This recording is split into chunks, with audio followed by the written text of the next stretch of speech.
بسم اللہ الرحمن الرحیم۔ السلام علیکم۔ امریکی صدر ڈونلڈ ٹرمپ کا یہ کہنا کہ اتحادی ممالک اسٹریٹ آف ہارموز سے اپنا تیل خود لے جائیں، دراصل عالمی سیاست میں ایک بڑی تبدیلی کا اشارہ ہے۔ یہ بیان صرف ایک جملہ نہیں، بلکہ امریکہ کی بدلتی ہوئی ترجیحات کی عکاسی کرتا ہے، جہاں وہ اپنی عالمی ذمہ داریوں کو محدود کرنا چاہتا ہے۔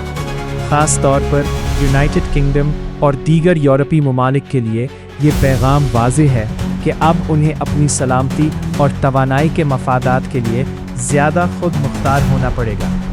لائک کریں اور سبسکرائب کا بٹن دبائیں۔ یہ پالیسی بظاہر خود انحصاری کو فروغ دیتی ہے، مگر اس کے اثرات عالمی توازن پر گہرے ہو سکتے ہیں۔